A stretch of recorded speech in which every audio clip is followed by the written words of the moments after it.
every pony. My name is Crow. I'm not sure if this is recording, because Fraps has been screwing up on me recently. I know, right? Now, if this is actually recording, I'm going to go ahead and, check now.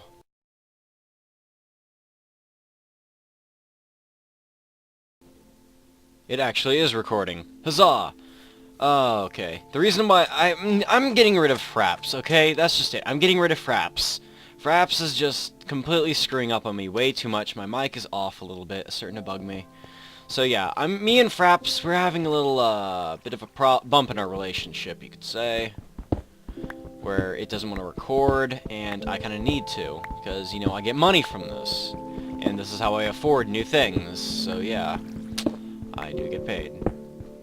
But not much. I'm willing to say I don't get paid enough. To be perfectly honest, it might be a little bit more efficient just to go get a full-time job, but I am lazy. Well, that and I hate people, so what can I say? I'm a charming man. Alright, let's go ahead and continue on with our adventures in Minecraft, where I fail quite a bit at doing everything. Just because I'm very clumsy, I'm gonna do that. Alright, let's go ahead and get this iron.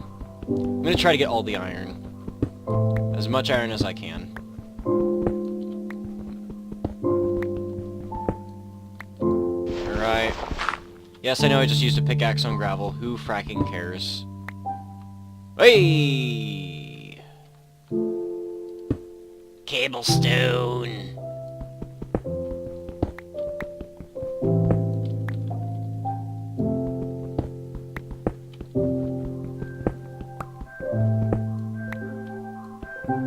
Boop.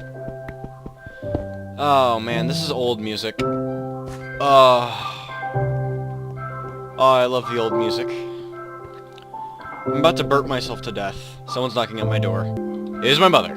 Hey, I'm back. And let's go ahead and, oh yeah, I was getting the obsidian down there. Eventually I will go to the nether, just not right now. Definitely not right now. I'll get killed. I don't have any armor. Oh, the lag.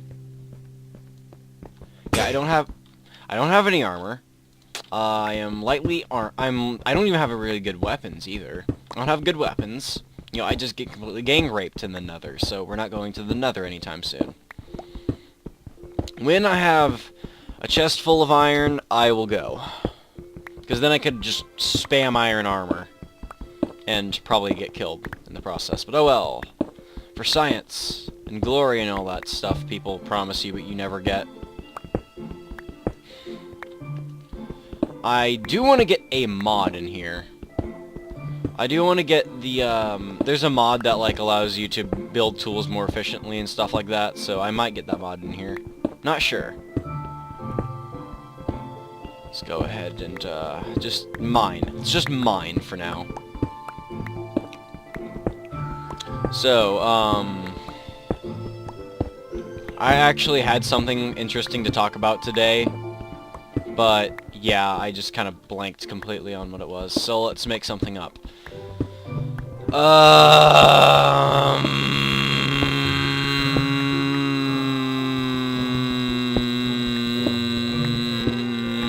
have no idea. To be perfectly honest, I have no idea what to talk about this episode. That nether update was really the only thing I really wanted to say, but oh yes, let's just talk about something completely out of the blue that I literally just thought this up just now. I'm being very redundant when I speak, I know, but oh well. Let's talk about, for those of you who know what I'm talking about, yay for you. For those of you who don't know, I'm going to explain the anatomy of the changeling. And now, for those of you who don't know, a changeling is a equine species that can change shape, form, and look. So, say if the changeling wanted to be a pony, it could turn into one. Say if it wanted to be a horse, it could turn into one. You know, changelings are literally what their name implies, changelings. I mean, come on, it's not really too hard. It doesn't take a brain surgeon to figure out what changeling means. But anyway, they are ooh, noise. They are, oh, crud, I lost train of thought. They are semi-insect, meaning they're somewhat insect, but they're not completely insect. Hey, iron. But they are not completely, though their appearances do appear to be insect, they are not completely insects. They are equine, but with insect traits, such as the wings, and the fact that they have an exoskeleton. Yeah. If you actually did pay attention to their figures, their character design, they do have exoskeletons, which is, I thought that was freaking cool. Alright, I thought it was freaking cool that they had exoskeletons. I should have brought torches when I came down here. Oops. Oh well.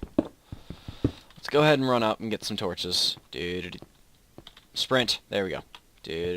I could have just pressed left control because now that's sprint, but oh well. I'm an old school Minecraft player. I remember when there wasn't sprint. But yes, changelings. Semi-equine, insect. Now, that's a little creepy, you may say, but actually, for those of you who remember Canterlot Wedding, all of them look generally the same. Wrong.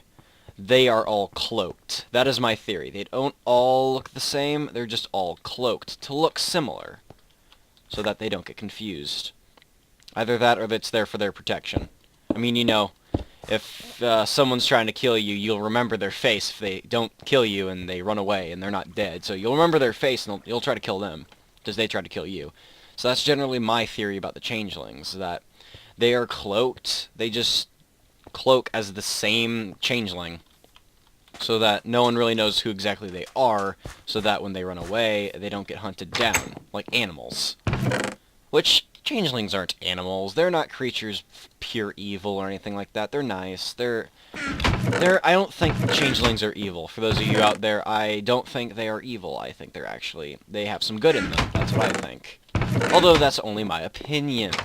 Flashing word opinion on screen, although I might not do that, because I've noticed that the video editing software that I have is a little laggy. Man. It's problem after problem with me on recording. I might just eventually just switch back to Windows Media Player, because that thing was a little bit more accurate. I might just invert the image, because for some reason Fraps likes recording upside down now, which is strange.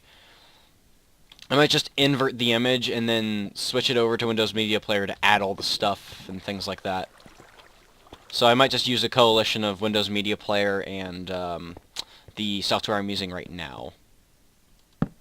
Boop. Ooh, hey, there's redstone there, and I didn't see it. Cool beans.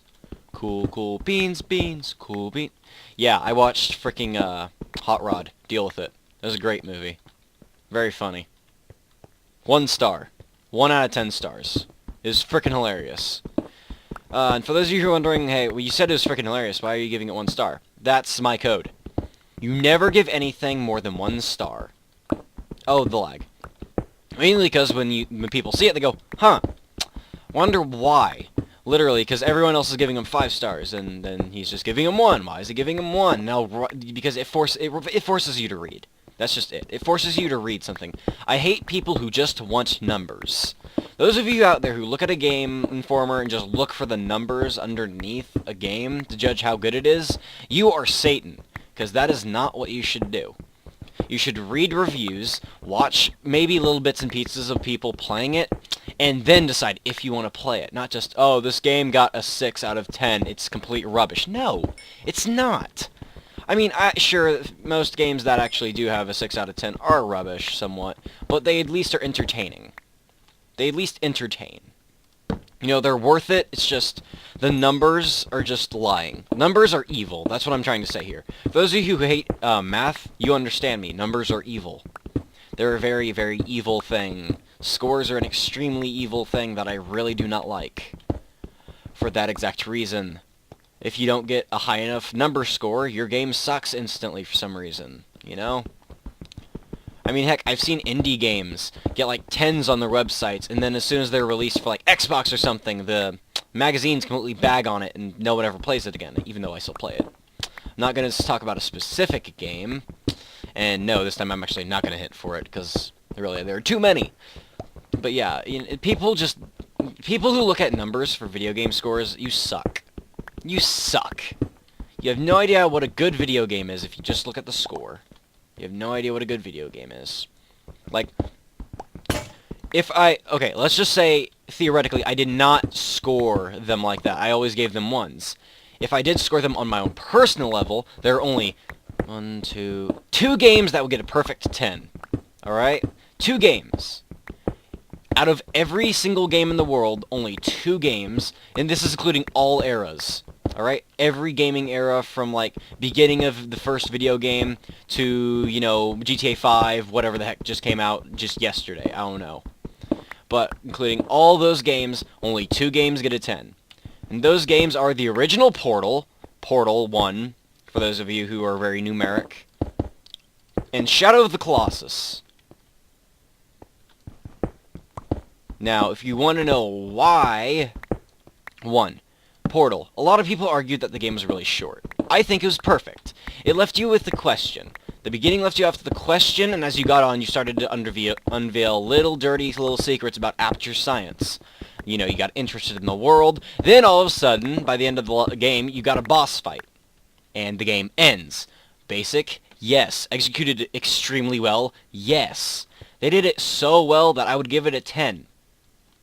You know, it was just the right length. It had just the right amount of characters, and by that I mean about 3.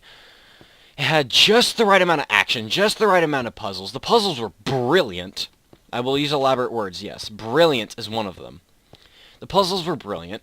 Freaking character development. I mean, no one needs character development in a video game unless it has a sequel. And the sequel is the one that's supposed to do the character development. Guess what Portal 2 did? Character development. Not a lot of it, but there was some. But the thing is, the original Portal is a perfect 10 mainly because they executed it so well and so perfectly that really I can't compare anything up against it and make it look bad. That is why it's number 2. It's a top 10. It is a 10 out of the 2 games. It is a 10. But the actual number 1 game, like I said, is Shadow of the Colossus. If you've never played it, that is a sin. It is a sin to not have played Shadow of the Colossus. Go play it now. It's for the PlayStation 2, and they remade it for the PlayStation 3. They had made an HD remake. Go buy it now and play it, because it is a complete and utter sin not to play the game. Go, literally, I'm not kidding you. Go play it now, otherwise you will die and burn in the fires of whatever hell you believe in, because it is a sin not to play that game.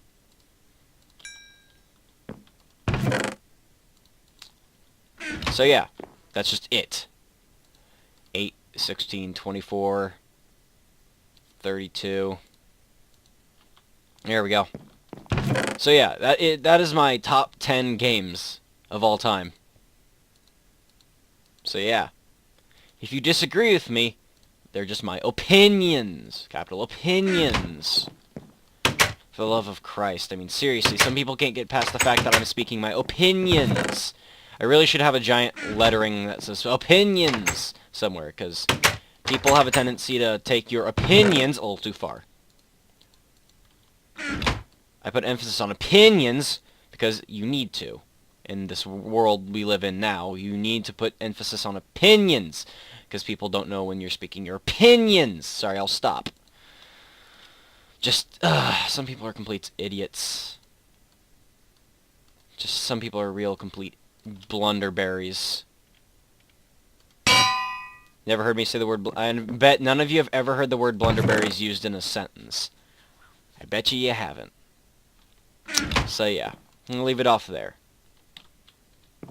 Alright, this has been a short little Minecraft episode. I hope you enjoyed it. I'm sorry that I can't, you know, do much. I got things to do today. So, I have been Scarecrow, and I say, ta-ra.